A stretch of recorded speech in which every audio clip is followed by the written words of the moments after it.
kasih Anda masih mendengarkan 102,8 Mesra FM. Mesranya musik dan informasi. Ya, Assalamualaikum warahmatullahi wabarakatuh dan selamat pagi Insan Mesra. Alhamdulillah di pagi hari ini, tepatnya edisi hari Jumat, edisi siar kami hari Jumat tanggal 18 Oktober bertepatan dengan 14 Rabiul Akhir 1446 Hijriah. Kami hadir kembali membersama Insan Mesra semuanya di acara Dai Dialog Agama Islam 102,8 Mesra FM. Dan untuk siaran Radio Mesra juga boleh didengarkan melalui streaming di www.radiomesra.com. Dan kita sekarang juga live di Facebook Mesra Radio Parepare, menemani Insan Mesra semuanya sampai pukul 11 siang hari nanti di acara Dai Dialog Agama Islam bersama dengan Bapak Ustaz Muhammad Rosidin BAMA. Ya, nanti akan kita bahas masalah bersin dalam sholat, pembagian sunnah-sunnah sholat, sunnah sebelum sholat, sunnah dalam sholat, dan sunnah setelah sholat. Nah, itu yang akan kami bahas nantinya. Dan berharap mudah-mudahan pagi hari ini Samsara keluarga tetap dalam kondisi prima, sehat walafiat, selalu di bawah lindungan bimbingan Allah Subhanahu wa taala. Mengajak Insan Mesra untuk memperbanyak sholawat kepada Rasulullah Shallallahu alaihi wasallam. Sekarang pukul 10:16 Insan Mesra, kita efisienkan waktu kita. Menyapa Pak Ustadz dulu. Assalamualaikum. Waalaikumsalam warahmatullahi wabarakatuh. Apa kabar ini Ustadz? Alhamdulillah rabbil alamin, insyaallah baik-baik saja.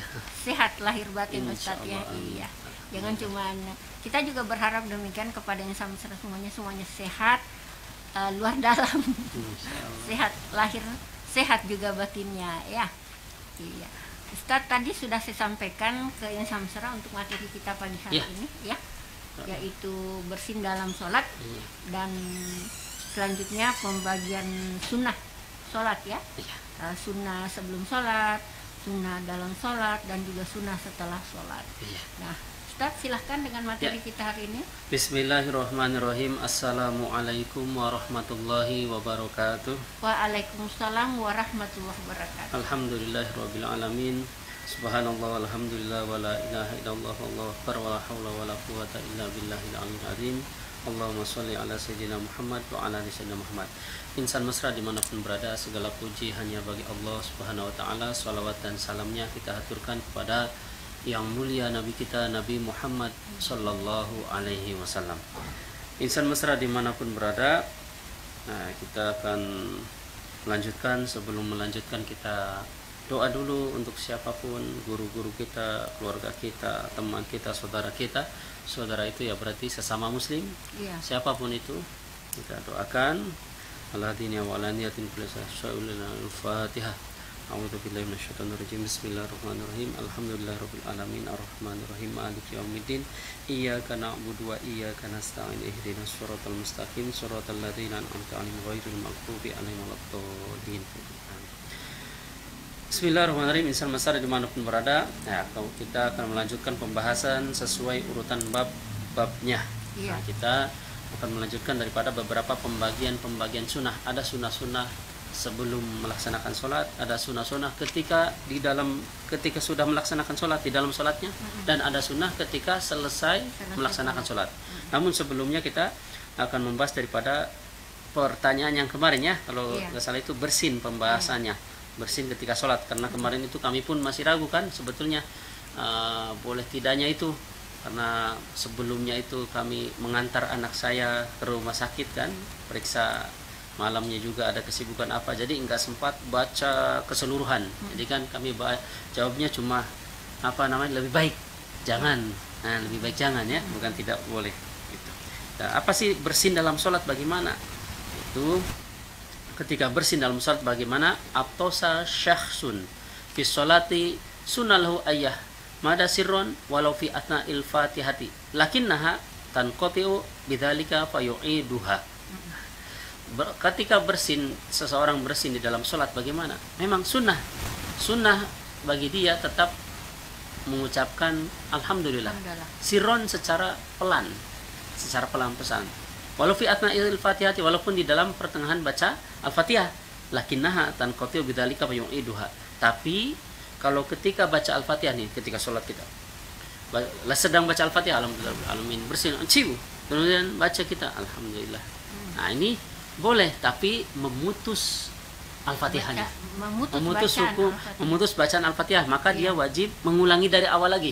Andaikan baru iyyaka na'budu wa iyyaka nasta'in ihdinas siratal mustaqim siratal ladzina an'amta alaihim, belum selesai bersih, alhamdulillah. Bagusnya sir ya, takutnya kalau keras, orang nanti bertanya-tanya, orang kan nanti kenapa ini bersih alhamdulillah. Kan di sini anjurannya juga secara sir, secara pelan gitu. Maka kalau umpama ketika di pertengahan baca Al-Fatihah masih dalam membaca Al-Fatihah, kok bersin kita baca alhamdulillah, maka tidak apa-apa, cuma nanti wajib mengulangi lagi karena terhukumi dia terputus. Kan sunnah baca Al-Fatihah itu wajibnya mualah. Itu Indonesia itu estafet tanpa ada jeda, berkelanjutan. Tapi kalau kita ketika baca Al-Fatihah alhamdulillah, maka harus diulangi dari awal lagi. Alhamdulillah amin rahman sampai waladhdallin. Seperti itu.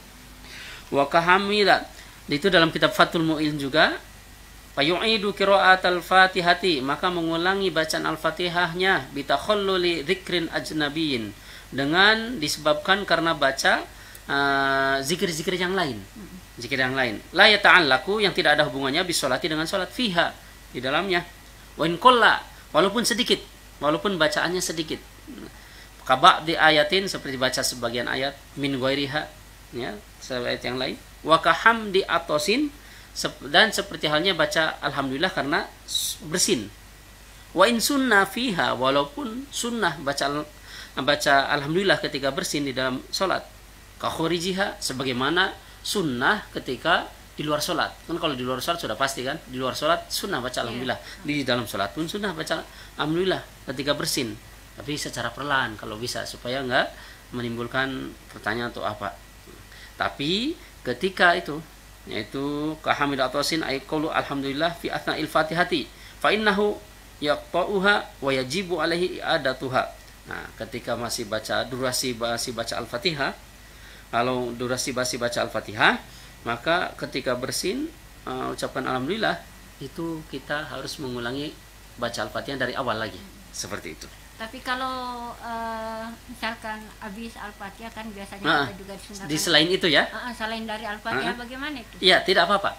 Alhamdulillah, sunnah juga. Yani nggak diulang Ustaz. Tidak. Nah, kan itu konteksnya ini ketika baca Al-Fatihah. Kalau ketika baca Al-Fatihah kita bersin, masih dalam lingkup, masih dalam durasi baca Al-Fatihah. Iya. Kok bersin, kemudian kita ucapkan alhamdulillah, diulangi lagi Al-Fatihah, maksudnya diulangi dari awal. Alhamdulillahirabbil alamin arrahman sampai waladhdallin. Adapun di selain itu, entah ketika baca surat, ketika ruku, sujud, apa semua, kalau bersin udah ucapkan saja alhamdulillah. Tidak diulang lagi. Tidak. Yang ketika ngulang Al-Fatihah itu ketika masih durasi dalam baca Al-Fatihah. Wa in sunnah yakni anna hamila atasi yaqtau al-muwalah. Nah, itu bahwasanya mengucapkan alhamdulillah ketika masih durasi baca Al-Fatihah itu memutus daripada estafetnya baca Al-Fatihah. Wa in kana yusannu alhamdu fi sholati kama yusannu kharija. Nah, itu. Jadi memang walaupun disunahkan ya, baik ketika dalam salat ataupun di luar salat, disunahkan ketika dalam salat itu tetap baca alhamdulillah ketika bersin, sebagaimana ketika di luar sholat. Kalau di luar sholat kan memang sunnah. Nah, ini pun sebetulnya di dalam sholat sunnah juga baca alhamdulillah, cuma secara sir dan dikecilkan. Ya? Kalau baca ketika masih dalam durasi baca Al-Fatihah, itu harus diulangi dari awal lagi. Ya. Kecuali sudah waladhdallin amin. Nah, ini udah beres. Jadi bersin setelah itu, di luar itu, silahkan. Boleh langsung baca alhamdulillah. Iya. Jadi yang sama mesra itu tadi sudah diperjelas sama Pak Ustadz, bersin dalam salat. Manakala sementara baca Al-Fatihah, sementara baca Al-Fatihah dalam salat, kemudian bersin, harus kita ulang. Boleh dibaca hamdalah, alhamdulillah, tapi disirkan Ustadz ya, dalam hati, kemudian Al-Fatihahnya diulang kembali dari awal, ya begitu. Kalau di luar Al-Fatihah, di luar Al-Fatihah ya tidak apa-apa Ustadz, ya dilanjut saja. Tidak, dia harus mengulang lagi Al-Fatihah. Saya rasa sudah cukup jelas sekali jawaban Pak Ustadz. untuk yang bertanya Jumat kemarin iya, itu siapa Ustaz tahu ya. itu nah kitabnya betul ya. Kalau beliau mengingatkan, alhamdulillah, berarti tanda sayangnya kepada sesama muslim itu saling mengingatkan. Saling mengingatkan. Saling mengingatkan. Terus adapun kami bawa kitab, bawa kitab ini ya memang kan setiap kitab itu kan ada di bab ini adanya di kitab ini, bab ini adanya di pasal ini, adanya di ini. Bukan berarti kami sengaja supaya apa ya, Dilihat. pamer, bukan. Iya. Intinya niatnya ketika pas siapa tahu pas ada pertanyaan ini, adanya di kitab yang ini, oh adanya di kitab yang adanya pasal ini. Nah seperti ini. Kalau istilah bahasa bulusnya itu Ustaz, mapanesa. Apa itu, persiapan gitu? Bukan, mapanesa apa ya? Misalkan ada yang bertanya, terus kita buka dalilnya dalam kita, ini loh buktinya. Iya. Membuktikan Ustaz bahwa ini loh dalilnya. Iya, seperti itu. Jadi bukan berarti kami untuk apa ya? Untuk ke bahasa kasar itu pamer lah, bukan? Bukan gaya, bukan pamer, tapi ya bawa saja. Memang sengaja dibawa untuk pamer. Kalau umpama lihat di HP atau di laptop, apa ya, kalau kan mengenalkan umat itu dikenalkan kepada agamanya, kesankan kepada agama, kepada Allah, kepada Rasul, bukan kesankan kepada elektronik. Kalau bisa aja bawa iPhone atau bisa saja bawa laptop kan. Tapi kan nanti orang kesannya nanti laptopnya bagus, merek iPhone lagi, merek apa, kan orang kesannya kepada laptopnya. Kita kesankan orang supaya kepada agamanya. Itu kitab, bahwasanya kitab dari pesantren itu seperti itu ya. Seperti ini macamnya, apa beda seperti itu. Jadi niatnya kami ya itu saja, bukan niat yang lain. Adapun andaikan bahasa kami ataupun gaya kami seperti gaya orang sombong, tapi insya Allah alhamdulillah niat kami ya bukan sombongnya. Saya ketika melihat daripada rekaman ataupun Ustaz, kalau misalkan kemana-mana selalu bawa ini Ustaz ya. Ya, itu kan maksudnya gimana ya?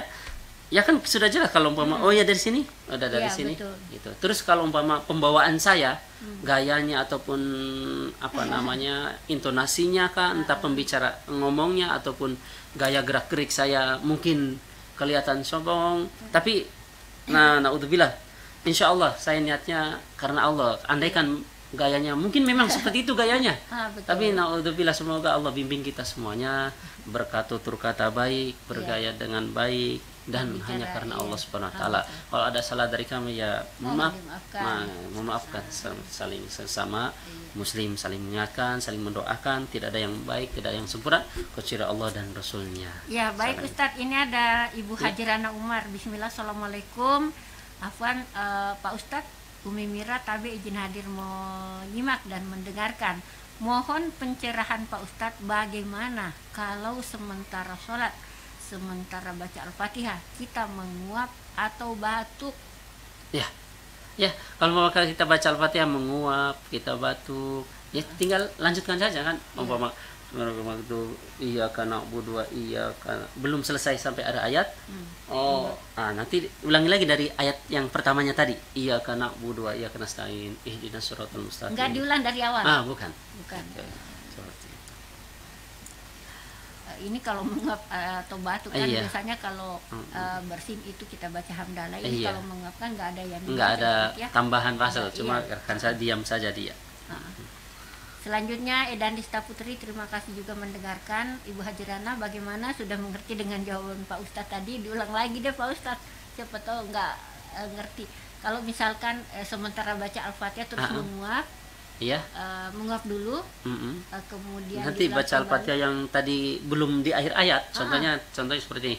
Alhamdulillahirrahmanirrahim, Ar-Rahmanirrahim. Andaikan Ar-Rahmanirrahim baru Ar-Rahman, berarti nanti ulangi lagi deh, Ar-Rahmanirrahim, Maliki Yaumiddin. Kan itu memutus ayat. Jadi diulangi dari awal lagi. Ya, kita lanjut lagi Ustaz. Ya. Bismillahirrahmanirrahim. Kita lanjut ke pembahasan ini ya, pembahasan namanya sesuai urutan babnya. Kalau tadi itu tentang masalah bersin bisa dilihat di kitab ini Fathul Mu'in ataupun Qurratul Ain ataupun I'anatul Talibin atau Syamsul Munirah, ya, ataupun di dalam kitab Tibyan fi Hamlatil Quran dan ataupun Mughni Muhtaj ada juga seperti itu. Bismillahirrahmanirrahim. Kita lanjut ke pembahasan sesuai urutan babnya, yaitu sunnah-sunnah, pembagian sunnah-sunnah sholat. Ada sunnah-sunnah sholat itu ketika sebelum sholat, kesunahannya apa saja. Ada juga di dalam sholat, ketika sudah melaksanakan sholat, sunnah-sunnahnya apa saja. Dan juga ada sunnah sholat ketika sudah selesai sholat. Kesunahan-kesunahnya apa saja? Kita mulai. Sebetulnya banyak di dalam kitab Taqri'atus Sadidah, para ulama mengatakan banyak sekali kesunahan. Ada sebagian sampai 500 sunnah, ada yang mengatakan 800 sunnah, ada yang mengatakan 1000 sunnah. Banyak. Tinggal kita yang keumumannya saja. Itu diantaranya aksamu sunani, diantaranya pembagian sunnah min nahiyati waktiha, yang ditinjau daripada segi waktunya ada 3. Itu apa? Sunanu qabla sholati, yaitu kesunahan-kesunahan sebelum melaksanakan sholat. Seperti apa saja? Kal adani, seperti azan, kan itu sebelum melaksanakan sholat. Wal iqomati, dan iqomah itu termasuk kesunahan sholat sebelum melaksanakan sholat. Wasiwak, dan termasuk siwak juga kan termasuk sebelum melaksanakan sholat. Nah, nanti ada perinciannya. Yang kedua, sunanu atna as-sholati, yaitu sunnah-sunnah ketika sudah melaksanakan sholat, di dalam sholat. Sebentar Ustaz, sebelum kita berlanjut ke sunnah yang kedua. Kalau misalkan nih sholat sendiri di rumah, apakah disunahkan untuk azan? Iya. Disunahkan untuk iqamat? Gimana itu Ustaz? Iya, sunnah walaupun kita sholat sendiri, sholat berjamaah ataupun sholat di rumah, dimanapun itu sunnahnya itu tetap ada azannya, ada iqamahnya, sunnahnya. Iya. Tapi kalau misalkan qomat saja Ustaz? Bisa juga, sunnah juga. Nanti perinciannya di depan ya, bab tentang sunnah tentang sebelum sholat itu azan. Ini baru secara globalnya ya. Ini perinciannya di depan, insya Allah. Lanjut ya. Insya Allah. Kemudian sunnah di dalam sholat yaitu terbagi menjadi 2. Watan qasimu ila qismaini, terbagi 2. Sunnah di dalam di pertengahan sholat yaitu apa? Ab'adin, itu sunnah ab'ad, wa hayatin, sunnah hayat. Ada sunnah ab'ad, ada sunnah hayat. Sunnah ab'ad itu yang berat, maksudnya hampir mendekati wajib. Hayat sunnah ringan. Kalau ab'ad itu sunnah yang menuntut untuk sujud sahwi. Ab'adu wa sumiyat bidzalika li annaha ashbahat al-faraid. Qaitlabu sujudus sahwi idza tarakaha wa hiya bil ijmali thalathatun. Itu yang pertama, itu sunnah ab'ad. Sunnah ab'ad itu kenapa dinamai sunnah ab'ad? Karena serupa ataupun hampir mirip dengan fardu. Dan kalau sunnah ab'ad itu kalau ditinggalkan itu menuntut untuk sujud sahwi, ditambal sujud sahwi kalau meninggalkannya. Wahiyya bil ijmal salatnya, itu kalau secara globalnya dibagi 3. Itu apa saja? Kalau keseluruhnya ada 7. Yaitu tasyahudu at-tasyahudu al-awwalu. Yang pertama tasyahud awal. Ini kalau ditinggalkan maka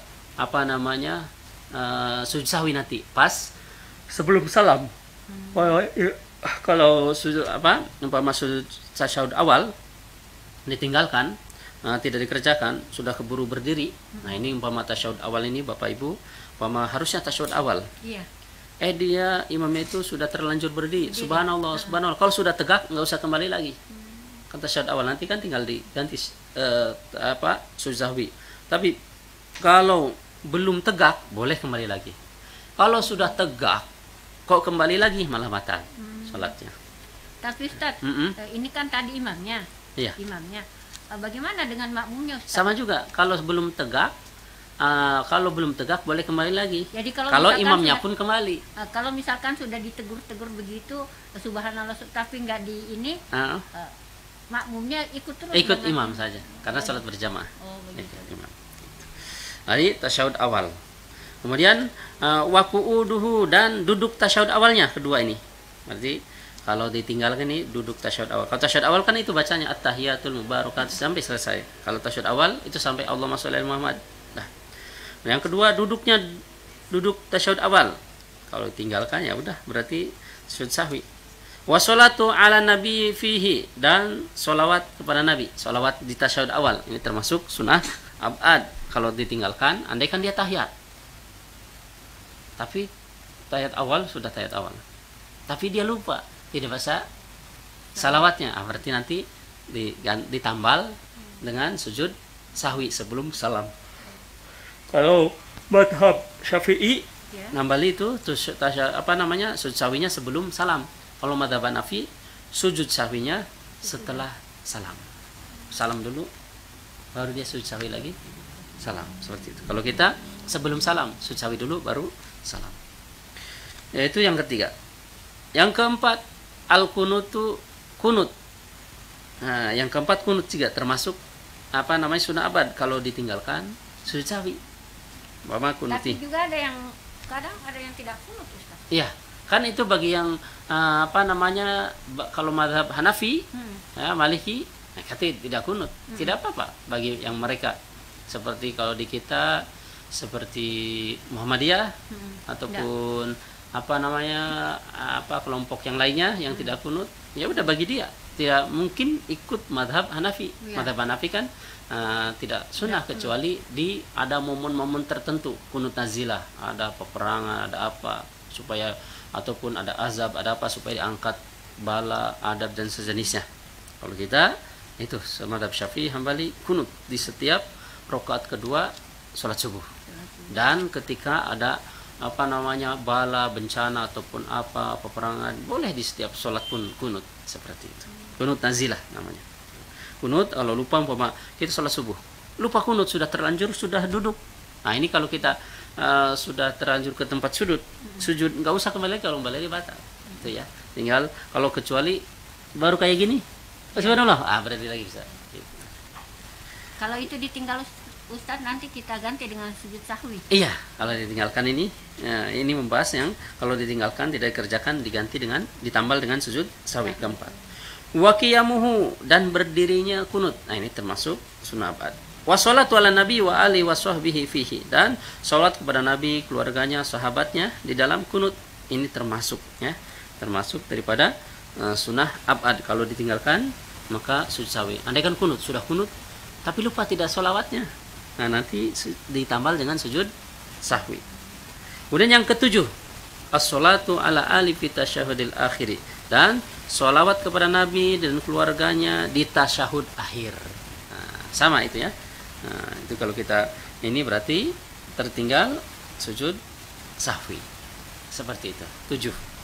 Tasyahud awal, duduk tasyahud awal, sholawat di tasyahud awal yang ketiga, yang keempat kunut, wa qiyamuhu yang kelima, berdirinya ketika kunut, yang keenam wassalatu ala nabi wa alihi washabihi fihi, salawat kepada nabi, keluarganya, sahabatnya di dalam kunut, wassalatu ala ali fi tasyahudil akhir, dan salawatnya kepada nabi dan keluarganya di tasyahud akhir. 7. Itu kalau ditinggalkan semua ini maka sujud sahwi ditambahnya. Apa sujud sahwi bacaannya? Mungkin kita sudah tahu semua, tapi tidak ada salahnya kita utarakan lagi. Iya. Nah, itu bacanya 3 kali, Bu ya. Sujud sahwinya 2 kali nanti sebelum salam itu. Andaikan ada yang lupa tadi di 7 tersebut, nanti diganti dengan sujud sahwi tambal. Sebelum salam takbir Allahu Akbar, sujud sebelum salam. Ya, ini andaikan fil alamin tahiyatul barakatuh tahiyat akhir sampai fil alamin innaka hamidum majid, sebelum salam kita takbir lagi Allahu Akbar, sujud, baca subhana ma la yanamu wa la yasfu 3 kali. Subhana ma la yanamu wa la yasu, subhana ma la yanamu wa la yasu 3 kali. Takbir lagi, duduk lagi. Nanti takbir lagi, sujud lagi. 2 kali. Nah, baca lagi subhana ma la yanamu wa la yasu 3 kali. Baru takbir lagi, salam baru. Assalamualaikum warahmatullahi wabarakatuh. Ya, sujud 2 kali. Nah, kemudian setelah 2 kali takbir lagi, duduk. Setelah itu salam. Assalamualaikum warahmatullahi wabarakatuh. Assalamualaikum. Sudah selesai. Seperti itu. Sama bacanya Ustaz, dengan kalau misalkan tadi kan ada 2 macam sujud sahwi, sesudah dan sesudah salam, dan setelah salam dan setelah salam. Iya. Bacanya sama tetap, Ustaz. Baik, ada pertanyaan ini Ustaz, saya coba baca dulu. Dari Ibu Esti Kuswardani. Maaf Ustaz, mau bertanya, berdosakah seorang laki-laki yang mengusir istrinya tanpa kesalahan yang fatal, padahal dia paham agama? Ya, Bapak Ibu. Jadi pertanyaan itu tentang masalah seorang lelaki mengusir istri ataupun sebaliknya seorang istri mengusir suami. Yang jelas kalau dalam hukum agama, kalau tidak ada kesalahannya kok diusir, maka ini salah, tidak dibenarkan dalam syariat. Kecuali ada kesalahan, walaupun ada kesalahannya, itu pun tidak serta-merta harus diusir. Dibimbing apa kesalahannya dan sejenisnya. Dan dalam masalah rumah tangga, Bapak Ibu, ingat, dalam masalah rumah tangga jangan saling menuntut. Salah satu kuncinya itu jangan saling amanah daripada guru-guru kami, yaitu jangan saling menuntut apapun itu. Saling memaafkan, saling menyayangi, saling mengasihi, saling memaafkan. Tidak usah nunggu minta maaf, tidak usah dia yang salah, dia yang harus minta maaf. Tidak usah seperti itu. Walaupun kita yang benar, maaf. Pasti nanti lama-lama dia berpikir juga. Dan dalam rumah tangga, apalagi dalam rumah tangga, Bapak tengok yang baiknya. Jangan membanding-bandingkan, jangan menuntut. Coba enak kalau tidak ada tuntutan, tidak saling menuntut. Bisanya seperti ya udah. Kan? Yang penting seorang suami bertanggung jawab kepada istrinya, ngasih nafkah, lahir, batin, dan sejenisnya. Mampunya segitu, dia sudah berusaha giat apapun, ternyata hasilnya seperti itu, ya udah diusahakan. Tidak bisa ke yang ini, cari lagi. Maksudnya cari dengan pekerjaan yang lain, dan sudah berusaha. Bukan berarti malas-malasan. Jangan sampai ada yang malas-malasan, karena kemarin juga ada yang bertanya lewat WA, Ustaz seperti ini ada bertanya kepada mahasiswa-mahasiswanya, dilemparkan kepada kami itu. Yang ada seorang suami, maksudnya perhitungan, kemudian kerjaannya begadang saja. Kami nggak sebutkan ya ini ya, andaikan dimanapun ini kisah ini, dimana ini pelajaran bagi kita para laki. Jangan sampai gara-gara kita oknum atau apa sehingga lelaki seperti itu semua begadang terus katanya. Kemudian bangunnya yaitu siang ataupun pagi, bangunnya itu sudah siang, kerjaan seperti itu. Ini jangan sampai seperti ini para lelaki. Tanggung jawab kita kalau sudah berkeluarga, cari nafkah sebisa kita. Kita bisanya apa, keterampilan kita apa, gunakan itu. Dan jangan perhitungan. Kalau terbalik Ustaz, maksud saya begini, istrinya yang bekerja, suaminya yang ngurus rumah tangga, bagaimana itu Ustaz? Iya, sebetulnya kan kewajiban seorang suami itu. Tapi andaikan musyawarah, mau diangkat dulu? Silakan. Ya, saya terima dulu Ustaz ya. Halo, Bapak Firman. Sudah siang. Iya. Pak Ustaz, saya ingin bertanya kembali satu Pak Ustaz. Saya ingin bertanya mengenai satu surah apa yang terdapat apa itu Pak Ustaz, apa lagi saat itu kenapa selalu saya ya coba diingat-ingat dulu. Yasikallasi di antara di Sumara itu artinya saya cari Pak surat keberapa itu. Yasikallasi ila jahannama Sumara. Wasiqal ladzina taqaw ila jannati zumara. Pak Ustaz itu nomor bertanya ya, itu surah apa? Iya. Jadi yang kami ingat Bapak Ibu ya, wasiqal ladzina taqaw. Bismillahirrahmanirrahim. Wasiqal ladzina taqaw ilal jannati zumara hatta idza ja'uha wutiyat abwabuha wa qala lahum khazanatuha salamun alaikum tibtum fadkhuluha khalidin wa qalu alhamdulillahilladzi sadaqana wa'dahu wa awrathana al-ardha natabawwa'u minal jannati haythu nasha wa ni'ma ajrul amilin wa taral malaikata hafina min haulil arsy yusabbihuna bihamdi rabbihim wa qudiya bainahum bil haqqi wa qila alhamdulillahirabbil alamin. Itu Bapak Ibu kalau tidak salah di Quran surat Az-Zumar ayat-ayat terakhir Bapak Ibu. Iya, kisahnya itu kalau lihat terjemahnya silahkan ataupun di tafsirnya silahkan. Itu nanti di mahsyar ataupun di akhirat itu seorang itu semua ini kita akan dibagikan sesuai rombongannya. Ini rombongan dengan rombongan yang baik, rombongan yang buruk. Naudzubillah. Semoga kita semuanya, siapapun kita, dimanapun berada, semuanya kita ini semuanya yang mendengarkan ataupun yang tidak mendengarkan, kita orang Islam semua, semoga kita dibangkitkan dengan orang-orang yang baik-baik nanti di akhirat pun, di sana di mahsyar. Amin amin ya rabbal alamin. Jadi di dalam Quran surat Az-Zumar ayat terakhir kalau nggak salah, pokoknya ayat-ayat terakhir itu kalau nggak salah. Az-Zumar ya. Ya, Az-Zumar. Ya. Itu kalau diingat-ingat itu pokoknya yang sebelah kiri. Kalau Qur'annya pakai Qur'an standar ya, maksudnya Quran yang biasa untuk hafalan. Kan ada 15 baris. Pokoknya itu yang seperti itu. Tapi kalau Qur'annya mungkin Qur'an seperti zaman dulu yang nenek-nenek kita kan cetakan kita di sini. Nah, ya beda lagi nanti halamannya. Ya. Tapi kalau Quran yang biasa kita hafal, kita pokoknya sebelah kiri itu urutannya. Az-Zumar ya. Az-Zumar kalau enggak pokoknya Az-Zumar di ayat-ayat terakhir. Iya, ayat-ayat terakhir, bukan ayat, tapi ayat-ayat terakhir. Ayat-ayat bagian terakhir lah pokoknya itu. Jadi Bapak Firman boleh buka-buka Al-Quran, cari ya. Surat saya dengar tadi ini Az-Zumar. Panjang Ustaz iya. Ya? Panjang. Pokoknya di bagian-bagian terakhir surat Az-Zumar. Nah, Az-Zumar itu. Iya. Ustadz, tadi ya ada kelanjutannya ya? iya. Atau saya baca dulu ini pertanyaan? Gimana bagusnya? Ya saya langsung baca dulu iya. ya. Ibu Hajarana Umar, kemarin ada kejadian di masjid pada saat sholat maghrib. Pak imamnya pada rakaat kedua langsung sujud sahwi dan digantikan sama jemaah yang ada di belakangnya. Kemudian Pak imamnya ke belakang melanjutkan sholat menjadi makmum. Apakah sudah benar? Sudah benar tindakan imamnya ini, Pak Ustaz? Sebentar. Itu kan kemarin ada kejadian di masjid pada sholat maghrib, Pak imamnya pada rakaat kedua langsung sujud sahwi. Maksudnya di rakaat kedua kok langsung sujud sahwi? Iya, atau apa ini? Apa namanya? Atau mungkin Ibu Hajarana Umar, mamanya Alif bisa telepon mungkin? Ini maksudnya kok langsung sujud sahwi rakaat kedua? Biasanya kan sujud sahwi itu di akhir. Atau rakaat kedua sudah mau salam atau bagaimana ini? Dan digantikan sama jemaah yang ada di belakangnya. Iya. Kemudian Pak imamnya ke belakang melanjutkan sholat menjadi makmum. Oh, gantian. Apakah ini sudah benar tindakannya, Pak? Kemudian Pak imamnya ke belakang melanjutkan sholatnya menjadi makmum. Apakah sudah benar tindakan imamnya? Ya, kalau umpama pergantian dalam imam itu betul. Umpama kita imamnya suaranya nggak bagus atau maksudnya serak. Kalau melanjutkan nanti akan tidak fokus. Ya udah tinggal geser, agak miring dulu, geser, nanti yang di belakang maju tapi perlahan-lahan ya. Bukan langsung kayak lari. 1, 2, 3 maju depan. Imamnya ke belakang 1, 2, 3 gitu, mundur ke belakang. Boleh seperti itu.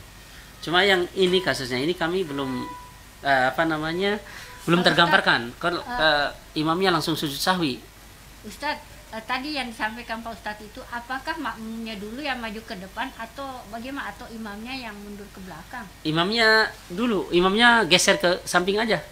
Supaya bisa. Kan tandanya si imam mau digantikan itu harus imamnya dulu ketahuan. Iya. Nah, kalau enggak kan kita kalau langsung maju merusak konsentrasi. Iya. Gitu. Yang penting imamnya agak geser ke samping kah, ke kanan kah, ke kiri. Nah, nanti berarti minta digantikan. Yang di belakang itu. Makanya dalam urutan shop itu nanti mungkin di bab shop ya ada biasanya sebetulnya yang di belakang imam itu yang paham ilmu agama, yang paham mengerti fikih. Supaya apa? Ketika ada salah imam, dia bisa langsung maju, bisa langsung menggantikan. Seperti itu. Dan sampai ketika dulu kami PKL kalau bahasa kitanya sekolah itu ataupun KKN lah kalau kuliah itu ya, di kampung di daerah Jogja, pada kampung lah. Kampung itu pas sholat kami juga ada ustadznya 1, kemudian yang santri-santrinya itu ada 4, dibawa di sana mengajar masyarakat apa semua. Nah di sana pas sholat zuhur atau asar lupa itu ustadz kami batal karena kalau batal harus ngasih tahu pas posisi sujud bagaimana. Nah ini yang di belakang itu ada 1 orang. Shopnya padahal di pinggir kanan.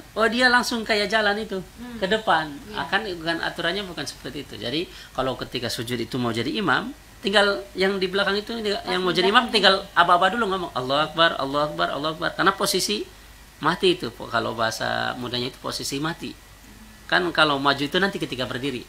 Allahu Akbar. Kalau sudah berdiri Allahu Akbar, baru kita maju, yang di belakang maju dan seterusnya. Nggak bisa diganti Ustaz kalau masih posisi sujud. Iya, yang penting yang mau jadi imam itu dia yang ini Allahu Akbar, ya apa Indonesianya itu? Aba-abanya itu dia. Karena dia mau jadi dia berarti hukumnya menjadi imam dia. Allahu Akbar, Allahu Akbar. Sampai Allahu Akbar sampai berdiri, dia langsung maju dan seterusnya. Seperti itu. Barangkali ini tadi pertanyaannya Ibu Hajarana kayaknya kurang jelas ya, apakah di rakaat kedua, karena biasanya sujud sahwi itu di rakaat terakhir bukan di rakaat kedua Ustaz ya. Nanti mungkin bisa diketik lagi Ibu Hajarana kami yang ini ya pas di rakaat kedua langsung sujud sahwi itu yang masih belum ada gambarannya, atau mungkin mau telepon langsung silahkan, atau mau ditulis lagi tidak apa-apa seperti itu. Yang pastinya kalau pergantian imam dalam sholat itu biasa terjadi. Cuman yang jadi masalah di sini Mas, rakaat keduanya itu sujud sahwi. Iya. Saya terima ya. Ya, halo. Halo. Halo, saya Pak. Assalamualaikum. Waalaikumsalam warahmatullahi wabarakatuh. Saya, Halo, dengan siapa Pak? halo saya Pak Suwarno. Oh, Pak D. Suwarno. Suwarno, Yang iya, salah iya. saya. Ibu bersin di luar sholat, misalnya di luar sholat ya. Iya, di luar sholat ya. Apakah pendengar itu menjawab yarmukalah kalau tidak yang bersin itu tidak membaca alhamdulillah, apa kita wajib membaca yarmukalah? Oh iya, iya, iya. Begitulah pertanyaan saya dari Pak D. Suwarno. Iya, Ya. Pak D. Dan Ya, Bapak. makasih, Pak D. Ya. Terima kasih. Assalamualaikum warahmatullahi wabarakatuh. Waalaikumsalam warahmatullahi wabarakatuh. Ya, Pak D. Suwarno, terima kasih di Albir Perumnas Blok H. Nah, beliau pendengar setia, yaitu ketika beliau pertanyaannya, ketika bersin di luar sholat, apakah yang mendengarkan itu wajib menjawab gitu ya? Kalau nggak salah pertanyaan. Ya, Bapak Ibu, jadi sunnahnya itu di dalam hadis ya, cuma kitab hadisnya kami nggak bawa hadisnya. Jadi itu kalau kita bersin di luar sholat, itu yang mendengar itu hak seorang muslim itu kalau diundang memenuhi, kalau diundang datang. Kemudian kalau dia ucapkan salam kita wajib menjawab. Kalau bersin itu pun kita mendoakannya. Ketika bersin, haji, alhamdulillah. Maka yang mendengar jawab, yarhamukallah, semoga Allah merahmati kamu. Kalau laki-laki, kalau perempuan yarhamukillah. Nah, tapi umpama sudah mendengar itu yang bersihnya, jawab lagi, yahdikumullah, semoga Allah memberikan hidayah kepada engkau. Nah, Tapi itu pertanyaannya tadi nih Pak De Suwarno, Ustaz, yang bersih ndak mengucapkan hamdalah, iya, tapi yang mendengar bisakah membaca itu tadi yang kedua? iya. Ya, Kalau mau alhamdulillah. doakan bagus lagi, kan doa itu kebaikan. Walaupun tidak terdengar alhamdulillah, berprasangka baik saja. Kan berprasangka baik itu indah. Indah. Jadi dia di dalam hati ataupun dia mungkin dia sudah baca alhamdulillah. Cuman di dalam hati. Dalam hati ataukah sir kemudian saya tidak mendengar. Udah yarhamukallah. Dan kalau kita suaranya lantang, gara-gara kita mungkin dia pun teringatkan, Dibalas dia lagi. padahal mendoakan saya, padahal saya tadi lupa atau enggak, sehingga dia ucapkan alhamdulillah. Dia mendoakan kita mendoakan dia pun mendoakan kita. Nah, itulah indahnya Islam seperti itu. Andaikan pun tidak terdengar alhamdulillahnya, kita berprasangka baik saja. Mungkin dia bacanya kecil atau dalam hati. Udah doakan saja. Kan doakan pasti malaikat mendoakan kita juga, membalikan lagi. Ya, Apalagi kalau dia sehingga dia ingat gara-gara kita, padahal dia lupa tadinya. Diam aja. Tapi kita alhamdulillah ya rahmukallah. Dia juga teringat. Jadi alhamdulillah, kita dapat pahala juga karena sudah mengingatkan. Alhamdulillah. Dan seterusnya. Baik, kita lanjut lagi. Tadi apa ya? Rumah tangga ya? Apa itu yang pertama? Oh Ya. iya, persoalan rumah tangga. Iya, Yang jadi pertanyaan dari Bu Esti. Iya, tadi. jadi kami ibaratkan juga karena yang WhatsApp kemarin lewat WhatsApp pertanyaannya itu istrinya katanya perhitungan, lupa masalah nafkah perhitungan, kemudian punya anak satu lagi, kan kayaknya istrinya itu katanya sudah kayak rela lah kalau pisah, karena perhitungan dan begadang terus seperti itu. Nah, maka ini para bapak ibu pelajaran bagi kita para laki, jangan sampai kita seperti itu. Kecuali memang malamnya kerjanya shift malam, ya nggak apa-apa kan karena tidurnya siang, karena memang kerjanya ini. Kalau nggak ada kerjanya kemudian kita tidak berusaha, naudzubillah ya, seorang laki itu harus bertanggung jawab pada keluarganya, anak istrinya. Kalau kita niat mencukupi anaknya, keluarganya, pasti akan Allah buka jalan itu, jalan rezekinya, kerjanya. Nah, kalau kita memang malas nggak mau kerja, ya susah. Kita seorang laki harus tanggung jawab dan jangan perhitungan bapak ibu. Ini pelajaran bagi kami sendiri. Dulu ketika kami pertama-tama kayak kenapa cepat habis, kenapa cepat ini, seolah seperti itu, dan uang pun dipegang kita terus. Nah, itu kayak susah-susah, kayak seret lah, ada sih tapi nanti agak seret. Tapi ketika setelah itu kami alhamdulillah bapak ibu tidak perhitungan, maksudnya uang terserah, pegang semuanya, istri terserah mau untuk apa, yang penting untuk kebaikan, yang penting untuk makan, nafkah, mau beli apapun yang enak-enak ya, yang penting dimakan kan, bukan dibuang. Silahkan. Alhamdulillah bapak ibu para laki, pelajaran bagi kita. kalau kita perhitungan, pasti Allah pun ngasih perhitungan lagi. Tapi kalau kita tidak perhitungan, terserah. Mau sedekah apapun terserah. Yang penting kebaikan, bukan dibuang. Istri mau beli ini, beli itu, mau kecantikan. Coba Bapak Ibu, kita para laki pasti kita maunya istri kita cantik. Cantik itu perlu modal Bapak Ibu. Cantik itu perlu perawatan. Perawatan itu Bapak Ibu, kalau dibilang ratusan ribu itu yang kami alami itu, ratusan ribu, habis jutaan, ratusan ribu pun saya pikir oh ya nggak apa-apa kan untuk perawatannya saya yang menikmati, saya yang melihat dia cantik nanti, biarkan mau beli apa, sabun harga ratusan ribu, apa ada serum kah, ada apa ini, kalau laki-laki nggak ngerti ya, pokoknya oh mau beli ini, oh ya silakan beli ini, tapi istri bilang dulu mau beli ini, beli ini, ya udah ya nggak apa-apa, andaikan pun nggak izin, saya izin, terserah. Yang penting untuk kebaikan. Pasti Bapak Ibu kalau tidak perhitungan, akan Allah tidak perhitungan lagi mengasihinya. Itu pertanyaan yang di WhatsApp itu kasihan sekali. Kok perhitungan untuk keluarganya? Kok perhitungan untuk istrinya? Kok perhitungan untuk anaknya? Nah memang biasa ada laki-laki begitu. Iya, jangan sampai Bapak Ibu kalau bisa ini kita rela nggak makan, tapi istri anak kita makan. Kita rela makan andaikan kita makannya nasi saja, nggak apa-apa. Yang penting anak istri kita bisa makan lebih daripada itu.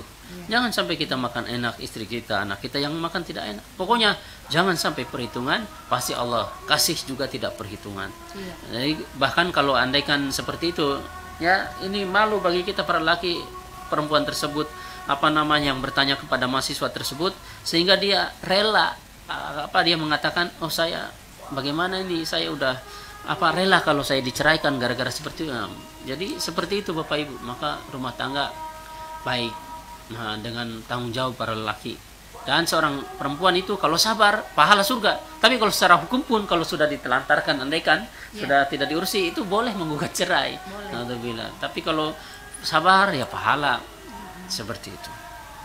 Boleh minta cerai Ustaz ya? Iya. Maka para lelaki pikir-pikir. Kalau misalkan minta cerai tapi tidak dicerai bagaimana? Ya, harus seorang suami mengiyakan, kalau enggak tidak. Dan sekarang kan ada takleknya ketika akad nikah. Ya, taklek itu andaikan tidak mencukupi, andaikan seperti ini, maka maka solusinya itu datang ke KUA Pengadilan Agama, ini kayak gini, utarakan apa ininya. Tapi kalau kita mau sabar, pahala surga. Tapi kalau bingung, ya udah kasih peringatan dulu, wahai suamiku, saya cinta sebetulnya. Tapi kalau seperti ini saja, saya ke rumah orang tua dulu. Maksudnya supaya dia berpikir, apa sih kesalahan saya? Apa sih ini? Gitu. Nah, itu. Maka para lelaki perhatikan yang belum menikah ataupun yang sudah menikah, ingat kalau kita tidak perhitungan, pasti Allah akan tidak perhitungan lagi. Tapi kalau kita sayang perhitungan, Allah juga akan ngasih perhitungan. Ataupun walaupun bukan berumah tangga, untuk ngasih kepada yang membutuhkan, ngasih pengemis kah, ngasih yang minta-minta kah, ngasih apa, selagi ada. Tapi kan biasanya Bismillah. Ada suami perhitungan begitu Ustaz, karena barangkali istrinya boros ya, bagaimana itu? Ya bisa juga kalau boros, kebutuhan dia pengen sekarang bakso, udah bakso, nanti pengen ya, kalau kita menurut kita itu cukup, ya enggak apa-apa kan untuk makan, yang penting tidak dibuang. Borosnya itu yang penting tidak dibuang. Kalau borosnya itu cuma sudah kenyang padahal, tapi mau lagi tadi bakal dibuang, ya jangan kasih tahu. Oh jangan, nanti kebuang. Kecuali oh ya udah nanti dikasih ya, makan sebagian, pokoknya diseparuhkan dulu, sebagian dimakan. Oh ya, nanti yang masih utuhnya ini enggak disentuh, bisa dikasihkan kepada yang membutuhkan atau apa. Ustaz, mungkin kata boros di sini beli sesuai dengan kemampuan, kebutuhan, kemampuan, bukan keinginan. Ya. Kan kalau keinginan, maksudnya seperti itu Bapak Ibu ya, disesuaikan dengan porsinya masing-masing. Ada kan kita nih cukup nih, kalau kita belanjanya setiap hari bakso terus, cukup, ya udah silakan cukup terus. Tapi kalau dengan belanja bakso terus kita keseharian kita akan keteteran atau apa, ya jangan. Nanti ketika ada baru. Syukurkan Imam Syaroni seperti itu syukurnya. Imam Syaroni itu syukurnya orang kaya, silahkan dengan kemewahan dia, bajunya rapi, bajunya yang bagus-bagus, yang mewah-mewah. Syukurnya orang miskin itu, maksudnya yang tidak punya, sesuai kemampuan dia. Ya. Imam Syaroni mengatakan seperti itu. Kenapa kan Imam Hanafi atau imam siapa yang kaya raya? Kenapa bagus-bagus mewah kok ulama seperti itu? Maka kata Imam Syaroni itu, syukurnya orang yang mampu itu dengan kemampuan dia. Syukurnya orang yang mampu beli mewah, baju mewah, silahkan dengan mewah. Cuma kalau bisa ketika berkunjung kepada orang yang miskin-miskin, pakaian biasa. Supaya apa? Tidak menyakiti orang muslim. Seperti itu. Ustadz, Iya? kita sudah di pukul 10.59 Iya. menit, tapi masih ada penelpon ini, bagaimana? Kalau sekiranya bisa, tidak apa-apa. Saya terima ya. Iya. Ya. Kembali Bapak Firman ini. Ya. Assalamualaikum Pak Ustaz. Waalaikumsalam. Ya, Waalaikumsalam warahmatullahi wabarakatuh. telepon terakhir Pak Ustaz. Saya ingin bertanya Pak Ustaz mengenai bagaimana kalau ada istri, dia yang selingkuh, dia yang minta cerai, dan kemudian dia yang minta lagi ini menurut pandangan Islam Pak Ustaz. Ya, terima kasih banyak. Assalamualaikum warahmatullahi wabarakatuh. Assalamualaikum warahmatullahi wabarakatuh. Iya Bapak Ibu, andai kan ada istri menggugat ya, Iya. menggugat cerai. Cerainya ini ada sebab tidak? Kalau tidak ada sebab kan tidak dibenarkan. Seperti apa cacatnya nikah? Maksudnya boleh seorang istri menggugat cerai diantaranya maaf, andai kan ada orang tidak tidak bergairah lagi suaminya, Iya. tidak hidup lagi kah atau tidak bisa lagi kan? Seorang istri pun harus dinafkahi batin. Seorang istri kan masih punya rasa, laki-laki juga ada rasa. Tapi kalau ada seorang lakinya ini tidak ada rasa lagi, maka seorang suami seorang istri boleh menggugat untuk minta diceraikannya. Tapi kalau kita sabar, ya pahala, pokoknya surga semua itu. Allah. Tapi Ustadz tadi pertanyaannya Pak Firman itu, istri yang minta cerai kemudian istri minta rujuk lagi, bagaimana itu? Ya, kalau umpama rujuk lagi boleh, itu kan rujuk. Yang penting belum 4 bulan 10 hari ya. Belum masanya belum masa habis idahnya. Kalau masa habis idah harus tajdidun nikah, harus nikah baru lagi. Tapi kalau belum masih saya cerai ini, ceraikan saya, ya ceraikan. Berapa 4 bulan? 4 bulan 10 hari. 4 bulan 10 hari. Oh, 4 Satu bulan kali suci 10 ya, 40 hari. 4 bulan 10 hari. Kalau belum itu, belum masa itu ya udah masih bisa. Rujuk ya. Ya rujuk kembali lagi itu maksudnya. Rujuk itu kembali lagi ya. Ya, kembali lagi. Tapi kalau sudah lebih dari itu harus nikah kembali. Harus akad lagi. Akad lagi. Kan nggak harus rame, nggak harus apalagi mau pace apa semua enggak. Kan yang penting ada saksi minimalnya 2 laki-laki. Seperti itu dah sah. Kalau misalkan rujuk kembali begitu Ustadz, nggak perlu ada saksi? Ya, Padahal nggak perlu ya? Ya, rujuk aja seperti itu. Ada cukup atau? Ya, kita cukupkan dulu Ustadz. Ya. Nanti pertanyaan Ibu Hajarana mungkin siapa tahu bisa diketik lagi di kolom komentar ataupun lewat telepon supaya lebih jelas gitu. Ya. Tadi untuk jawabannya Pak Firman juga sudah disampaikan sama Ustadz, mudah-mudahan juga sudah dimengerti. Dan baik, insya Allah terima kasih untuk semuanya yang sudah mendengar kami, baik yang sudah menelpon, yang sudah gabung di Facebook juga terima kasih. Pak Ustadz terima kasih untuk ilmunya hari ini. Insya Allah ada manfaatnya bagi kita semuanya. Kalau Jumat berikut kita masih diberi kesehatan, kesempatan, tentu akan hadir kembali melanjutkan bincang-bincang kita hari ini. Sampai jumpa. Assalamualaikum warahmatullahi wabarakatuh. Waalaikumsalam.